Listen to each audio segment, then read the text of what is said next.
Hello everyone, welcome to new video tutorial. आजको video ट्युटोरियलमा हामी फोटोशप अन्तर्गत इरेजर टुलको बारेमा सिक्नेछौँ।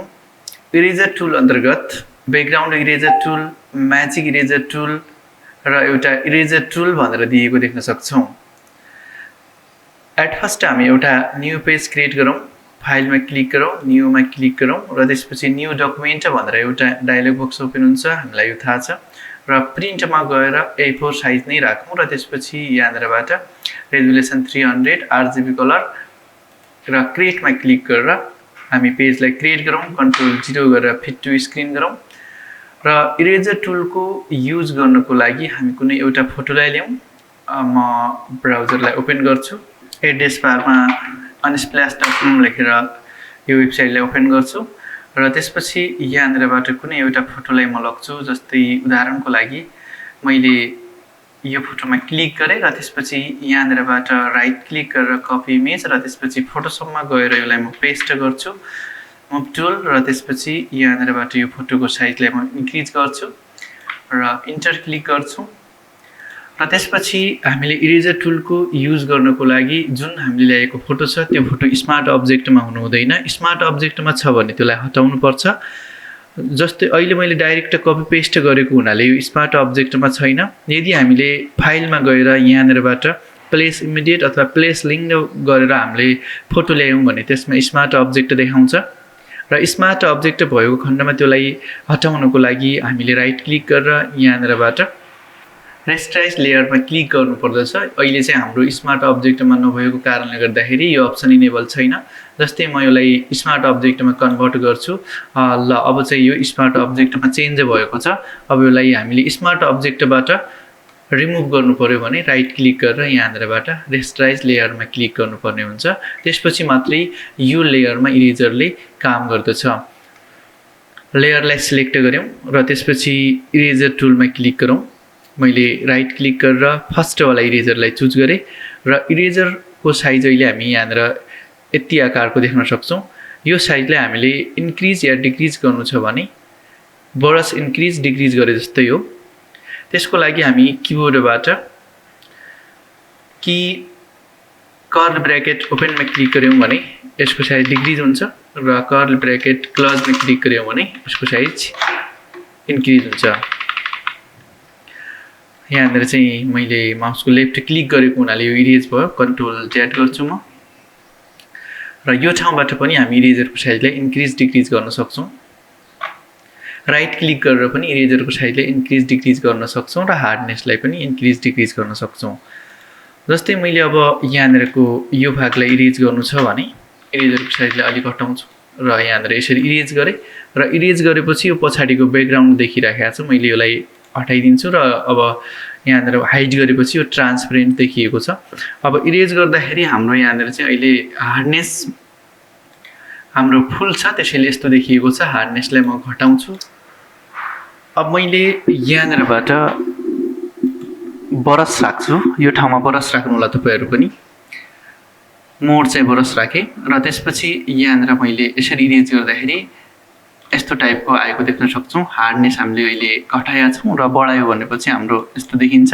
जति बढायो त्यति यहाँनिर चाहिँ ब्लर कम हुन्छ र हामीले घटाएपछि ब्लर बढी हुन्छ। यसरी इरेजर टुलको युज गर्न सक्छौँ। अब हामी ब्याकग्राउन्ड इरेजर टुलको युज कसरी गर्ने भनेर हेर्छौँ। ब्याकग्राउन्ड इरेजर टुललाई सिलेक्ट गऱ्यौँ र त्यसपछि यो सिलेक्ट गरिसकेपछि यहाँनिर केही सेटिङहरू देख्न सक्छौँ। मैले एउटा फोटोलाई ल्याउँछु, गुगल क्रोमलाई ओपन गरेँ र यहाँनिर रोज फ्लावर लेखेर मैले अलरेडी सर्च गरिसकेको छु र यो फ्लावरलाई म कपी गर्छु, राइट क्लिक कपी इमेज र त्यसपछि यहाँनिर यसलाई पेस्ट गर्छु, कन्ट्रोल V र मुभ टुलमा गएर यसको साइजलाई म इन्क्रिज गर्छु र त्यसपछि यहाँनिर इन्टर क्लिक गर्छु। अब यति गरिसकेपछि यसलाई स्क्रिनमा ठ्याक्क राख्छु, इन्टर र यो स्मार्ट अब्जेक्ट छैन र म यहाँनिरबाट ब्याकग्राउन्ड इरेजर टुललाई सिलेक्ट गर्छु र सुरुमा यहाँनिर हाम्रो सेम्पलिङ कन्टिन्युअस भनेर दिएको छ। मैले यो अप्सनलाई सिलेक्ट गर्छु र त्यसपछि यहाँनिर हामी एउटा सर्किलको बिचमा हामी प्लस जस्तो चिन्ह देख्न सक्छौँ।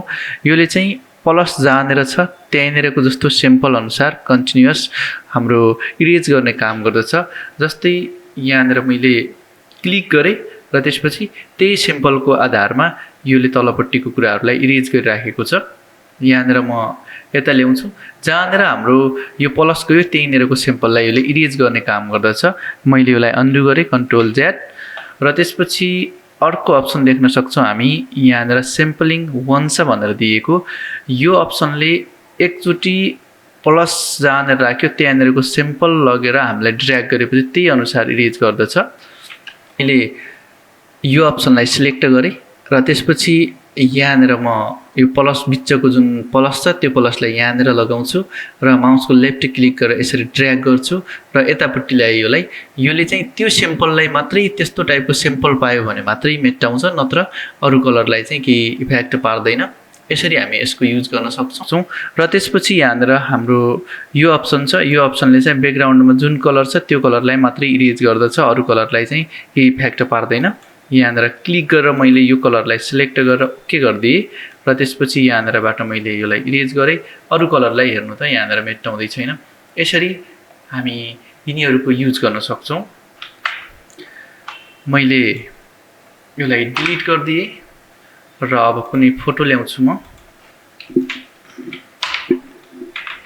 स्काई लेखेँ र त्यसपछि यहाँनिर योलाई सिलेक्ट गर्छु र त्यसपछि राइट क्लिक गरेर कपी इमेज र यतापट्टि पेस्ट गर्छु र यसलाई मैले माथि राखेँ र त्यसपछि एउटा यहाँनिरबाट म होम लेखेर सर्च गर्छु र यहाँनिरबाट योलाई सिलेक्ट गरेर कपी इमेज गर्छु र त्यसपछि यहाँनिर पेस्ट गर्छु।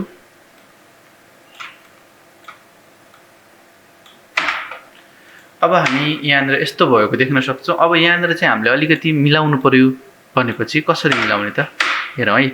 यो लेयरलाई सिलेक्ट गरौँ र त्यसपछि यहाँनिरको यो भागलाई इरेज गर्नको लागि मैले यो लेयरलाई फेरि सिलेक्ट गरिसकेको छु र त्यसपछि यहाँनिरबाट इरेजर टुललाई सिलेक्ट गरौँ र त्यसपछि हार्डनेसलाई अलिकति कम गरौँ, साइज चाहिँ ठिक छ, हार्डनेसलाई कम र मोडमा चाहिँ बरसै राखौँ र यसरी यहाँनिरबाट हामी इरेज गरिदिउँ र कन्ट्रोल 0 गरौँ र यताबाट यसरी इरेज गरौँ। यो लेयरलाई म अलिकति ठुलो बनाउँछु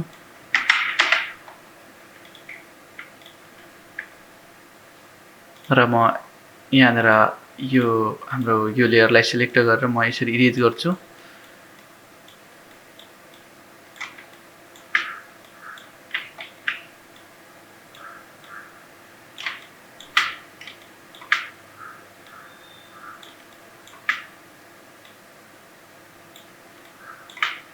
कन्ट्रोल 0 गरेर हेरौँ र यसरी हामी ब्याकग्राउन्ड चेन्ज गर्न सक्छौँ इरेजरको युज गरेर। र त्यसपछि यसैभित्र एउटा अर्को रहेको छ म्याजिक इरेजर टुल। योले चाहिँ म्याजिक वान टुलले कसरी काम गर्छ त्यसरी नै काम गर्दछ। एउटै किसिमको कलरलाई इरेज गर्ने काम गर्दछ। कुनै लेयर सिलेक्ट गरौँ, अहिलेको लागि मैले यो लेयरलाई सिलेक्ट गरेँ। अब यो कलरलाई मात्रै हामीले इरेज गर्नु छ भने हामीले म्याजिक इरेजर टुललाई सिलेक्ट गरौँ र त्यसपछि क्लिक गरौँ। एउटै किसिमको लेयरलाई मात्रै योले एउटै किसिमको कलरलाई योले इरेज गर्ने काम गर्दछ। यसरी इरेज भइराखेको देख्न सक्नुहुनेछ। यसरी तपाईहरूले इरेजर टुलको युज गर्न सक्नुहुनेछ।